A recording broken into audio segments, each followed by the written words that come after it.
Olá pessoal, eu sou o Rodrigo Santos e estamos começando agora o segundo vídeo, onde estamos discutindo o livro Pedagogia do Oprimido, do professor Paulo Freire. Então vamos lá!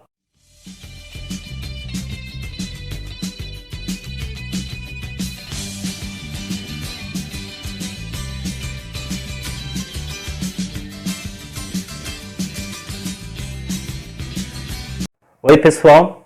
Então, estamos aqui iniciando o nosso segundo vídeo, espero que vocês tenham gostado do primeiro vídeo. O primeiro vídeo é sempre um pouco mais complicado de fazer, às vezes ele fica um pouco mais longo também porque decidi falar um pouco sobre a biografia do Paulo Freire, falar um pouco porque que estamos nessa empreitada, né, de estar discutindo a obra do Paulo Freire. Esse daqui é uma introdução, né, então acho que esse vídeo também pode ser que ele fique um pouco mais curto, né, do que o vídeo anterior, né, e os próximos vídeos, né. Então, essa introdução, o Paulo Freire, ele estava lá em Santiago do Chile, né, escreveu em outono de 68, e chama-se Primeiras Palavras aos Esfarrapados do Mundo e aos que neles se descobrem, e assim, descobrindo-se, com eles sofrem, mas sobretudo, com eles lutam. Aqui na página 12, o Paulo Freire, ele coloca: um dos aspectos que surpreendemos, quer nos cursos de capacitação que damos, em que analisamos o papel da conscientização, quer na aplicação mesma de uma educação realmente libertadora, é o medo da liberdade. Aqui faremos referência no primeiro capítulo deste ensaio. Não são raras as vezes que participantes desse curso, numa atitude ou em que manifesta o seu medo da liberdade, se referem ao que chamam de perigo da conscientização. A consciência crítica, dizem, é anárquica, ao que outros acrescentam. Não poderá a consciência crítica conduzir à desordem? Há, contudo, os que também dizem: por que negar?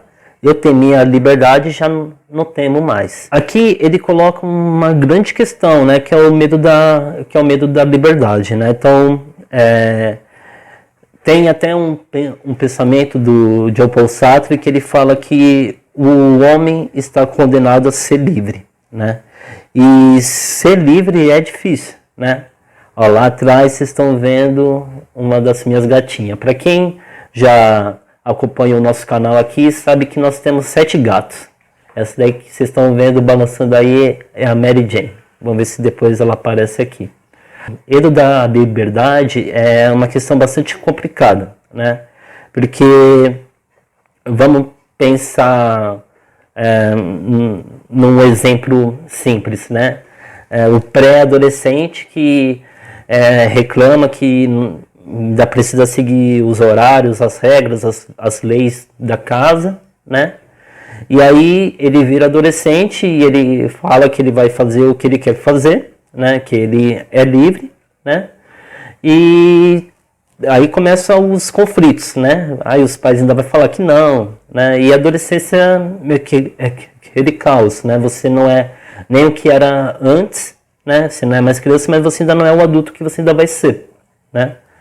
Mas existem casos, né, de famílias, né, que falam assim: então tá, então a partir de agora já está na hora de você ir morar sozinho, de você se bancar, né, de você ser responsável pelos seus atos. E aí acontece talvez a grande reviravolta, que aí o adolescente fala assim: não, tá bom, eu vou ficar aqui mais um pouco, vou seguir as regras, tudo bem. Aí ele abre mão da liberdade dele por um medo de se frustrar numa empreitada de ir morar sozinho e tal, né? Então, acho que fica de forma análoga um bom exemplo para a gente pensar um pouco desse medo da liberdade que o Paulo Freire está falando. Aqui ainda na página 12, o próprio Paulo Freire vai dar um exemplo do que a gente está falando. Certa vez, em um desses cursos do que fazia parte um homem que fora durante um longo tempo operário, se estabeleceu uma dessas discussões em que se afirmava a periculosidade da consciência crítica. No meio da discussão, disse esse homem: talvez seja eu, entre os senhores, o único de origem operária. Não posso dizer que haja entendido todas as palavras que foram ditas aqui, mas uma coisa posso afirmar: cheguei a esse curso ingênuo, E ao descobrir-me ingênuo, comecei a tornar-me crítico. Essa descoberta, contudo, me fez sentir uma sensação de desmoronamento. Discutia-se na oportunidade se a conscientização, uma situação existencial concreta de injustiça, não poderia conduzir os homens dela conscientizados a um fanatismo destrutivo, ou a uma sensação de desmoronamento total do mundo em que estavam estes homens. Continuando ainda, aí o próprio Paulo Freire vai dar a resposta dessas indagações. Na verdade, porém, não é a conscientização que pode levar o povo a fanatismo destrutivo. Pelo contrário, a conscientização que lhe possibilita inserir-se no processo histórico como sujeito, evita os fanatismos e inscreve na busca de sua afirmação. Se a tomada de consciência abre o caminho à expressão das insatisfações sociais, se deve a que estas são componentes reais de uma situação de opressão. Esse exemplo aqui ele já fala por si, né? Um exemplo belíssimo, né? E aí só para pensar um pouco também, aí a Mary Jane. E aí só para pensar um pouco também num outro exemplo, durante a psicoterapia, alguns pacientes citam, né, e isso é possível ver em pesquisa, em diversos lugares, né, que alguns pacientes falam sobre as questões de, às vezes, se sentirem sem chão perto diante, né, melhor dizendo, de alguma situação crítica, né, ou diante de um insight, né? Existem alguns insights que deixam, às vezes, a pessoa sem chão, né? E esse sem chão seria mais ou menos esse desmoronamento, né, que o Paulo Freire ele tá trazendo, né? E aí vocês também podem pensar de alguma situação que vocês tiveram, onde que vocês sentiram que tomar o conhecimento daquela situação, se conscientizar daquilo, deixaram vocês sem chão, né? Mas isso não levou vocês a atitudes destrutivas, né? Pelo contrário, né?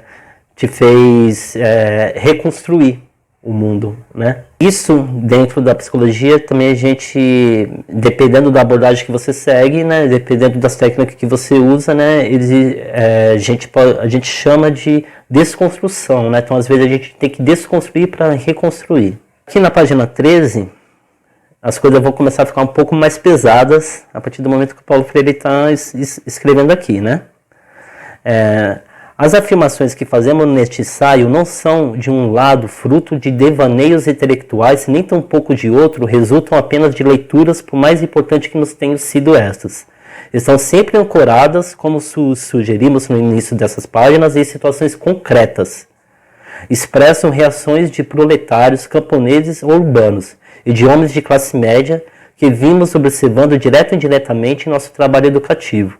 Nossa intenção é continuar com essas observações para retificar ou ratificar, em estudos posteriores, pontos afirmados deste ensaio. Ensaio que provavelmente irá provocar em alguns dos seus possíveis leitores reações sectárias.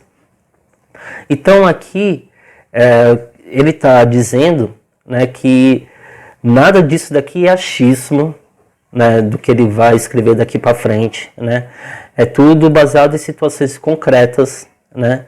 E ele trabalhou desde com pessoas do povo até com pessoas de classe média, né?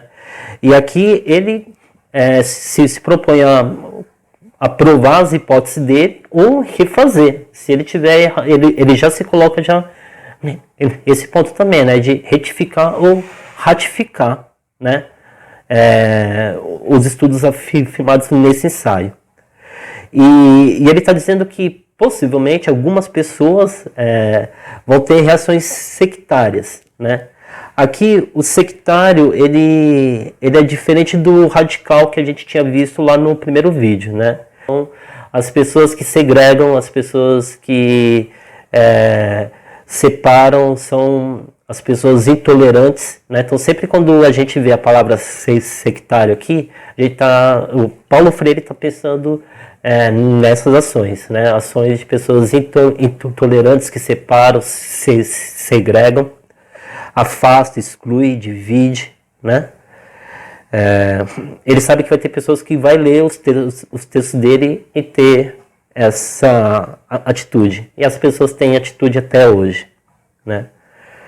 Entre estes, haverá talvez os que não ultrapassarão suas primeiras páginas, uns por considerarem a nossa posição diante do problema da liberação dos homens como uma posição idealista, quando não um blá blá blá reacionário. Blá blá blá de quem se perde falando em vocação ontológica, em amor, em diálogo, em esperança, em humildade, em simpatia.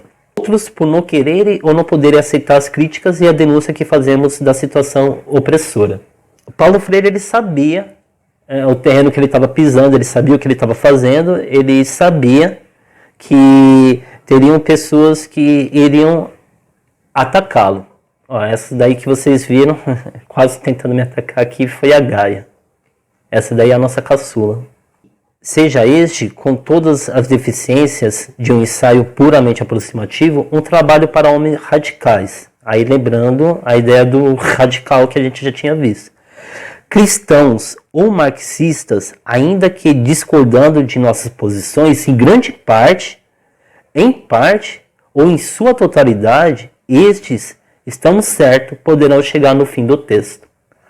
Então você vê que ele coloca os cristãos e os marxistas dentro do mesmo barco, né? Ele fala assim que ou os cristãos e os marxistas eles vão se identificar com alguma parte ou em total parte com o livro todo que ele está apresentando. E aqui também já é um indício do que a gente já disse antes, né, sobre o socialismo cristão do Paulo Freire. Na página 13, na medida, porém, que sectariamente assumam posições fechadas e irracionais, rechaçarão o diálogo que pretendemos estabelecer através deste livro. Então, aqui, Paulo Freire está se propondo ao diálogo. Só que vai ter pessoas intolerantes que não querem dialogar com Paulo Freire, né? E aí, voltando ao que eu disse também no vídeo anterior, relembrando, né?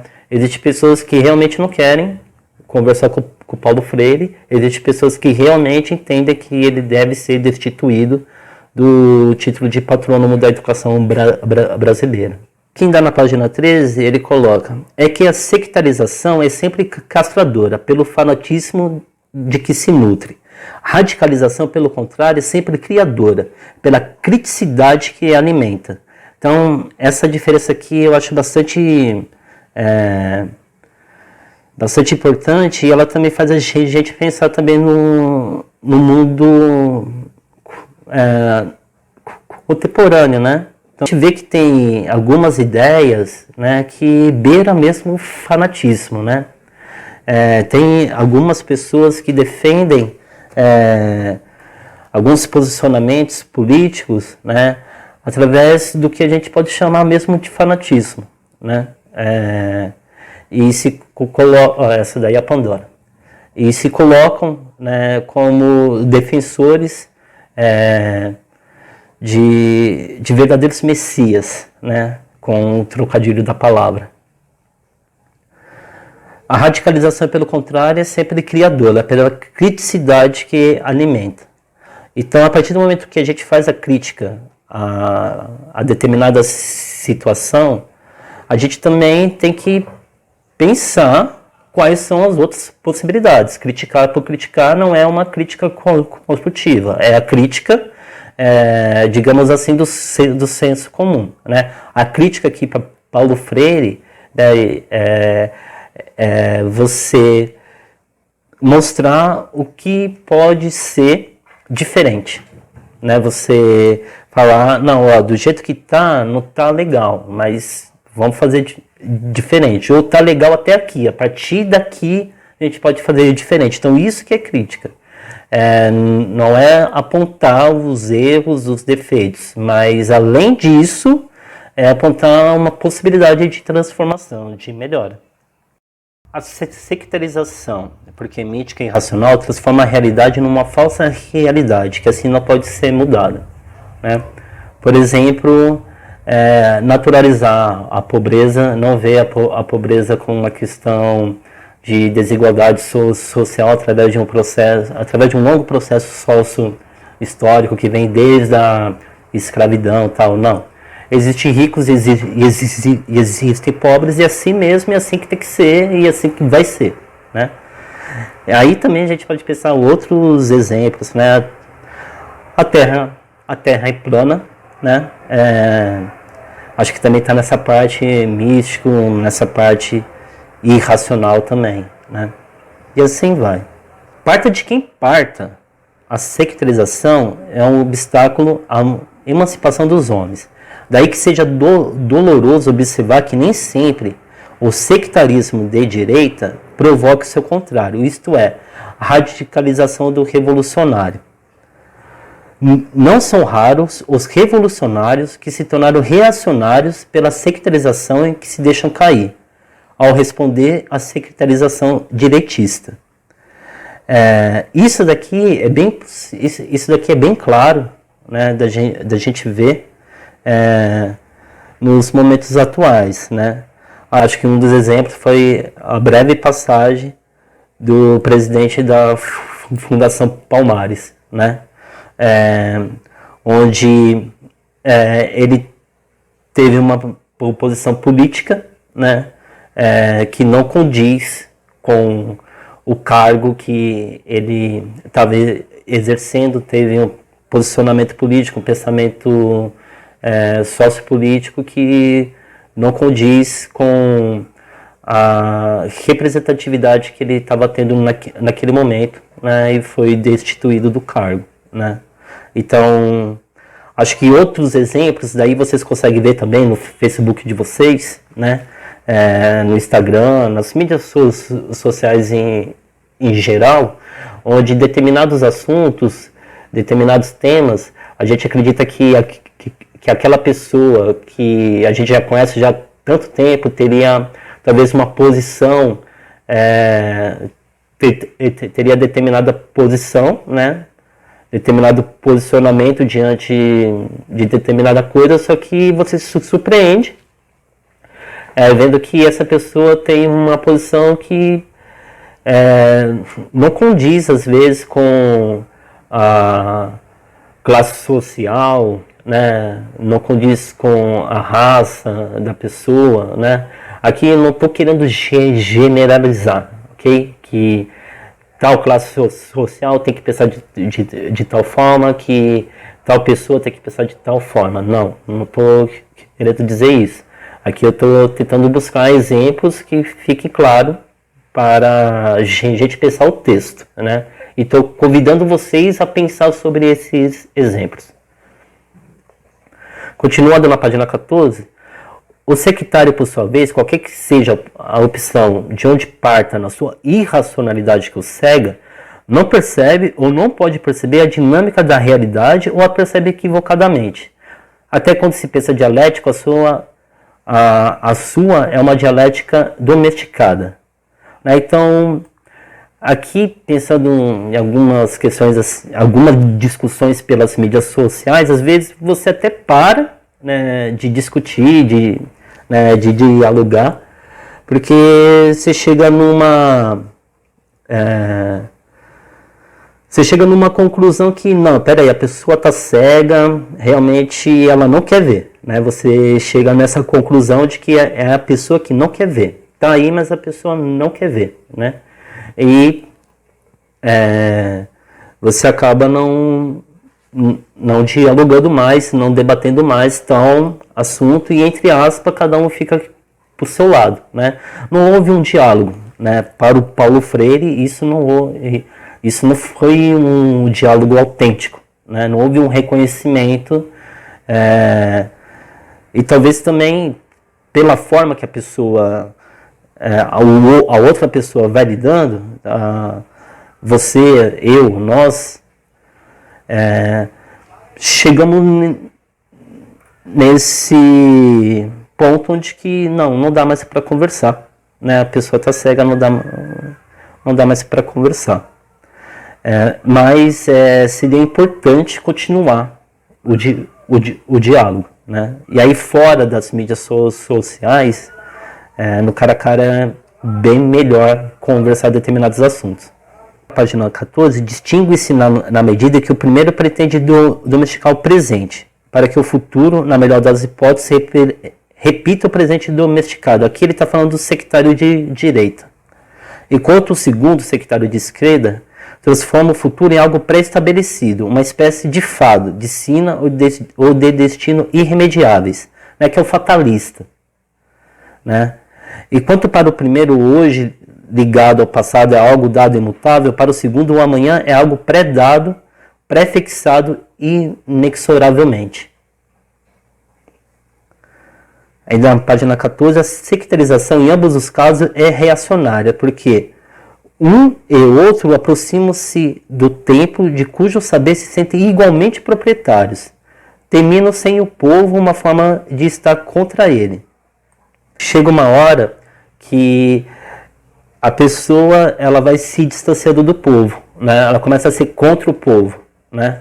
Isso daí a gente pode ver, quer ver um exemplo? Aqui numa fila para você pegar o ônibus, né? E aí você está na fila do ônibus, é um ônibus muito ruim, né? É uma linha muito ruim, o ônibus sai sempre cheio, né?